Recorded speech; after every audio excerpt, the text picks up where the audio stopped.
کہ جس نے اپنے ماں باپ کو بڑھاپے میں پایا اور ان کی خدمت اسے جنت میں نہ پہنچائے وہ بھی ہلاک ہو جائے۔ آج ہم میں سے بہت ساروں کے ماں باپ زندہ ہیں، حیات ہیں، ان کی دعائیں لیجئے، ان کی خدمت کیجئے، یہ جنت میں جانے کا ٹکٹ ہے۔ اور یہ میں نہیں کہہ رہا، پیارے آقا علیہ الصلوۃ والسلام کی ایک اور حدیث ہے کہ نبی پاک علیہ الصلوۃ والسلام نے فرمایا جس کا مضمون ہے کہ ماں باپ ہی تیری جنت ہیں، ماں باپ ہی تیری دوزخ ہیں۔ اس کا کیا مطلب ہوا کہ ان کی خدمت کر لو تو یہی جنت میں جانے کے لیے کافی، یہ راضی ہو جائیں۔ اور اگر یہ ناراض ہو گئے نا تو پھر جہنم میں جانے کے لیے کوئی اور عمل کی حاجت نہیں، انہی کی نافرمانی جہنم میں لے جائے گی۔ تو خدا را جن کے ماں باپ حیات ہیں کبھی بھی ان کا دل نہ دکھائیں۔ جن کے ماں باپ چلے گئے نا ان کو بڑے یاد آتے ہیں، اب بعد میں بڑا خیال آتا ہے کہ میں نے اور ٹائم دینا تھا، میں نے اور خدمت کرنی تھی، میں نے اور ان سے محبت کرنی تھی اور ان سے دعائیں لینی تھی، پھر چانس نہیں ملتا۔ اب کئی لوگ ہیں جن کو ماں باپ سے ملنے کے لیے قبر پہ جانا پڑتا ہے، جب خوشی کا موقع آتا ہے تب بھی ماں باپ یاد آتے ہیں، جب کوئی تکلیف آتی ہے جب بھی ماں باپ یاد آتے ہیں، نیا گھر لو تو ماں باپ یاد آتے ہیں، نئی گاڑی لے تو ماں باپ یاد آتے ہیں کہ کتنے خوش ہوتے تھے، کتنی دعائیں دیتے تھے، ہیں تکلیف ہوتی تھی تو ماں باپ یاد آتے ہیں کہ پریشانی میں ماں کی گود میں بیٹھ کر، ماں کے قدموں میں بیٹھ کر سر رکھ کے عرض کرتا تھا کہ ماں تکلیف میں ہوں تو سر پہ ہاتھ رکھتی تھی، کہتی بیٹے گھبرانا نہیں، اللہ خیر کرے گا، میں دعا کروں گی۔ باپ کہتا تھا بیٹا میں ہوں پریشان مت ہونا، مگر وہ سب چلے گئے۔ اور اب پچھتائے کیا ہوا جب چڑیا چگ گئی کھیت، اب یہ خیال آتا۔ تو میں ان سب کو کہتا ہوں کہ جن کے ماں باپ حیات، بڑے خوش نصیب ہو تم کہ تمہارے گھر میں وہ ہستیاں ہیں کہ احادیث میں یہ مضمون ملتا ہے کہ جو محبت کی نگاہ سے ماں باپ کو ایک بار دیکھے اسے حج مبرور کا ثواب دیا جاتا ہے، مقبول حج کا ثواب۔ صحابی عرض کرتے ہیں حضور ماں باپ تو گھر میں ہی ہوتے نا، 100 بار کوئی دیکھے، وَإِن نَظَرَ كُلَّ يَوْمٍ 100 مرة، حضور کوئی 100 بار دیکھے۔ اللہ کے حبیب فرماتے اللہ اکبر و اطیب، اللہ بہت بڑا اور پاک ہے، 100 بار بھی کوئی دیکھے اللہ 100 حج کا ثواب عطا فرمائے۔ اچھا یہ انڈرسٹینڈ کیجئے گا کہ ماں باپ کو محبت سے دیکھنے پر حج کا ثواب ہے تو خدمت کا ثواب کتنا ہوگا، قدم پیر دبانے کا ثواب کتنا ہوگا، اپنے ہاتھوں سے کھانا کھلانے کا ثواب کتنا ہوگا، اپنے پیسے ان پر خرچ کرنے کا ثواب کتنا ہوگا، ان کے لیے دوائی لانا، ان کی دل جوئی کرنا، صرف محبت سے دیکھنے پر جب حج کا ثواب ہے تو خوش نصیب ہیں وہ لوگ جو ماں باپ کی خدمت کرتے ہیں، ماں باپ کی دعائیں لیتے ہیں۔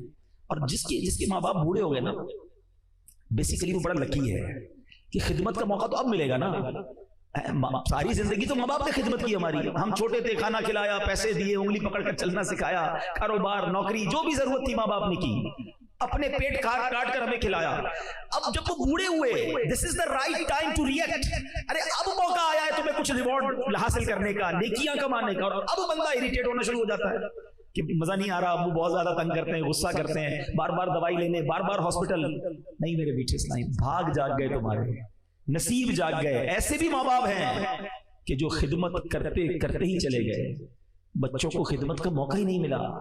ارے جس کو موقع ملا وہ خوش نصیب ہے کہ اب لے لو دعائیں، اب حاصل کر لو۔ اور یقین مانیے ہمارے پیسوں کا نصیب ہے اگر وہ ماں باپ پر خرچ ہو جائے۔ ہاں یہ کبھی نہ سوچنا یہ میرا، یہ ماں باپ کا ہے، سب کچھ ہمارا ماں باپ کا ہے، ہم دنیا میں آئے انہی کے سبب ہیں، وہ نہ ہوتے تو ہم نہ ہوتے۔ تو خوش نصیب اسلامی بھائی جن کے ماں باپ موجود ہیں، دعائیں لو، اور اگر ان کے ہوتے ہوئے جنت نہ ملی نا تو there is no other option، پھر ہلاکت ہی ہے، کیونکہ نبی پاک نے اس دعا پر آمین کہا ہے۔ جبریل امین کی دعا کیا تھی کہ جو یا رسول اللہ صلی اللہ تعالیٰ علیہ وسلم آپ کا نام سنیں، آپ کا ذکر سنیں اور آپ پر درود نہ بھیجے وہ بھی ہلاک و برباد ہو جائے۔ تو یہ بڑا اہم معاملہ ہے۔ ہم پورے دن میں نعت شریف سن رہے ہوتے ہیں، بیان سنتے ہیں، یا خود ہی اپنی زبان سے نبی پاک علیہ الصلوۃ والسلام کا ذکر کرتے ہیں، مگر درود نہیں پڑھتے۔ تو درود زبان تر رہنی چاہیے۔ اچھا علماء نے بڑا پیارا ایک فارمولہ دیا کہ اگر کوئی شخص دن میں کئی بار پیارے آقا علیہ الصلوۃ والسلام کا نام سن لے یا زبان سے کہے اور درود پڑھنا مس کر گیا ہے، تو اس کا خوبصورت طریقہ یہ ہے کہ اپنی ڈیلی روٹین میں ایک پرٹیکولر تعداد کے مطابق درود روز پڑھے، مینز 100 بار پڑھے، 200 بار پڑھے، اللہ توفیق دے تو 313 بار پڑھ لے، اس سے زیادہ پڑھ لے۔ تو اب اگر اس نے 100 بار بھی درود پڑھ لیا اور پورے دن میں نہیں پڑھ سکا تھا، تو جہاں جہاں نبی پاک علیہ الصلوۃ والسلام کا نام سنا تھا یا پڑھا تھا اور نہیں پڑھ سکا، تو یہ بعد میں پڑھنا اس کا آلٹرنیٹ، اس کا قائم مقام ہو جائے گا۔ تو اپنی زندگی میں درود پاک کو ضرور شامل کریں، ورنہ کہیں ایسا نہ ہو کہ نبی پاک علیہ الصلوۃ والسلام کی شفاعت سے ہم محروم ہو جائیں۔ پیارے آقا راضی ہوں گے تو رب راضی ہو جائے گا۔ آئیے مل کر محبت کے ساتھ بآواز بلند درود پاک پڑھ لیں۔ صلو علی الحبیب صلی اللہ تعالی علی محمد صلی اللہ علیہ وسلم۔ میرے بیچ اسلامی بھائیوں، ہمارے پاس ایک بہت عظیم مہمان آنے والا ہے۔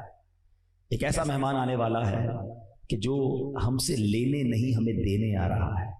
ہمارے گھر پہ جب کوئی مہمان آتا ہے ہم اس کی تیاری کرتے ہیں، اور جیسا کلوز گیسٹ ہوتا ہے اتنی زیادہ تیاری کرتے ہیں، جتنا ریسپیکٹیبل ہوتا ہے اتنی پریپریشن کرتے ہیں۔ مگر ایک ایسا مہمان آنے والا ہے جس کی سگنیفیکنس، جس کی اہمیت کو سمجھنے کے لیے ایک حدیث ہی کافی ہے کہ پیارے آقا علیہ الصلوۃ والسلام فرماتے ہیں کہ اگر میری امت کو پتا ہوتا کہ رمضان کیا ہے تو وہ تمنا کرتے کہ سارا سال ہی رمضان ہو۔